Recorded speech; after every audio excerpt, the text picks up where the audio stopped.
एक राजा के यहाँ सुंदर बालक का जन्म हुआ। पिता ने ज्योतिषियों को बुलाकर भविष्य पूछा।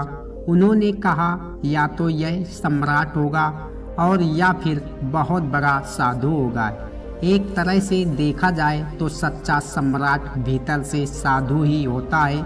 जब ज्योतिषियों की भविष्यवाणी राजा ने सुनी तो वह बहुत घबरा गए कि मेरा बेटा साधु हो जाए, यह ठीक नहीं होगा। राजा ने पूछा कोई उपाय बताइए, क्योंकि मैं चाहता हूँ कि राजा का पुत्र राजा ही बने। ज्योतिषियों ने कहा कि इसका लालन पालन आपको बहुत सरलता पूर्वक करना होगा, अर्थात आपका पुत्र सिद्धार्थ कभी किसी बूढ़े व्यक्ति को ना देखे, कभी किसी बीमार व्यक्ति को ना देखे और कभी किसी मरे हुए व्यक्ति को ना देखे। जब तक ऐसा नहीं होगा राजा ही बने रहेंगे। अगर ऐसा नहीं हुआ तो वह साधु बन जाएंगे। शुद्धोदन ने अपने पुत्र सिद्धार्थ के लिए बढ़िया से बढ़िया, बड़े से बड़े महल, अच्छे से अच्छा भोजन और खाने पीने के सामान आदि वस्तुओं के ढेर लगा दिए। पिता ने अपने पुत्र को सुख सुविधाओं में इतना उलझा दिया, उसे बाहर का संसार याद ही नहीं आया। शुद्धोदन ने समझ लिया कि अब इतने सुखों के आगे साधु बनने का प्रश्न ही नहीं उठता। वे निश्चित हो गए। शुद्धोदन ने इतनी व्यवस्था कर रखी थी कि उनका पुत्र सिद्धार्थ जीवन में भी कभी वृद्ध, बीमार और मृतक व्यक्ति को देख ना सके, क्योंकि वे अपने पुत्र को खोना नहीं चाहते थे। सिद्धार्थ का जीवन ऐश्वर्य और सुख सुविधाओं में बीत रहा था। उनके जवान होने पर एक सुंदर कन्या यशोधरा से उनका विवाह हो गया। विवाह हो जाने पर शुद्धोदन की आधी चिंता दूर हो गई थी। अब तो शादी हो गई है, अब कहाँ जाएगा? अब तो मेरा पुत्र बंधन में बंध गया है, अब उसको कहीं जाने का सवाल ही नहीं उठता। 2 वर्ष बाद बेटे का भी जन्म हो गया। उसका नाम अमर रखा गया। अब राजा शुद्धोदन को पक्का विश्वास हो गया था कि अब यह कहीं नहीं जा सकता। एक दिन सिद्धार्थ ने कहा कि हे पिताजी, आज तक मैंने कभी अपनी राजधानी नहीं देखी है। अगर आपकी आज्ञा हो तो आज देख आऊं। राजा ने कहा अवश्य जाओ, अपना शहर देख कर आओ। एक सैनिक को भी साथ में भेजा गया कि जाओ राजकुमार को पूरी राजधानी घुमा फिरा कर ले आओ। फिर भी राजा ने चाक चौबंद इंतजाम कर रखा था कि कहीं कोई चूक ना हो जाए।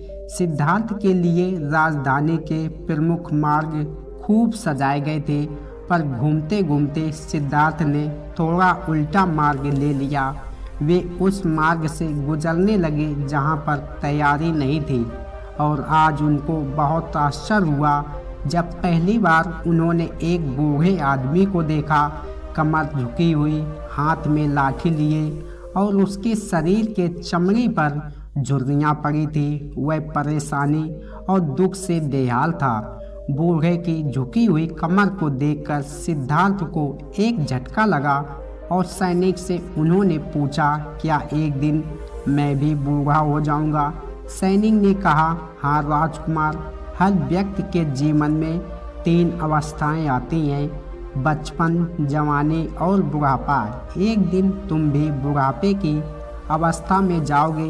हे राजकुमार, यही संसार का नियम है। चाहे वह गरीब हो या अमीर हो, सबका शरीर शिथिल अर्थात बूढ़ा होता है। राजकुमार सोच में पड़ गया। सैनिक ने रथ को आगे बढ़ाया तो कुछ दूरी पर एक बीमार व्यक्ति मिला जो रोगों से घिरा हुआ था। उस पीड़ित व्यक्ति को देखकर राजकुमार का मन बहुत ही दुखी हुआ। राजकुमार ने पूछा, इसको क्या हुआ है? सैनिक ने कहा, यह व्यक्ति बीमार है, इसलिए यह प्रभु को याद कर रहा है।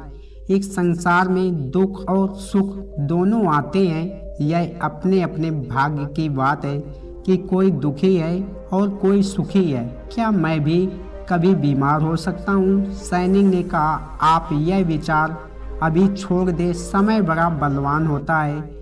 यह सारी बातें कर्मों पर निर्भर करती हैं। चाहे राजा हो या रंग, सुख दुख सब पर आते हैं। अगर शरीर में कोई रोग आना है तो वह आएगा। यह सब सुनकर राजकुमार सोच में पड़ गया।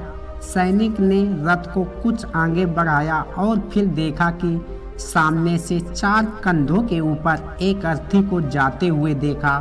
राजकुमार ने ऐसा पहली बार देखा था। उसने सैनिक से पूछा, यह क्या है?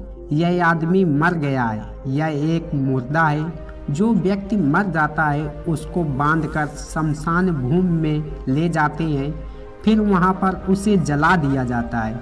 राजकुमार ने कहा, क्या सबको मरना पड़ता है? हाँ, इस धरती पर सबको एक दिन मरना पड़ता है। यह एक मृत्युलोक है। जो मनुष्य इस धरती पर जन्म लेता है उसे कभी न कभी अवश्य मरना पड़ता है। तो इसका मतलब यह हुआ कि ठीक इसी तरह से एक दिन मुझे भी मरना होगा और मेरा शरीर भी एक दिन मुर्दा होगा और मुझको भी 4 कंधों पर उठाकर ले जाया जाएगा और मुझे भी रस्सियों से बांधा जाएगा। मेरे भी आगे पीछे घर के सदस्य रोएंगे, तड़पेंगे। जिस संसार को मैंने इकट्ठा किया है वह सारा का सारा मुझसे छूट जाएगा। इसका मतलब यह हुआ कि क्या एक दिन मैं भी मर जाऊंगा? क्या एक दिन यशोधरा भी मर जाएगी? क्या एक दिन मेरा अमर भी मर जाएगा? सैनिक ने कहा, हाँ राजकुमार, एक दिन मैं भी मर जाऊंगा। आप भी मरोगे, यशोधरा भी मरेगी और अमर भी मरेगा, क्योंकि यह सब मरने के लिए ही पैदा होते हैं। उस रात सिद्धार्थ बहुत बेचैन थे। पूरी रात सो ना सके, सोचते रहे। फिर वो सोचने लगे कि क्या संसार में इतना दुख है, रोग है, बुढ़ापा है और ऐसे में मैं खा पीकर कैसे जी सकता हूँ?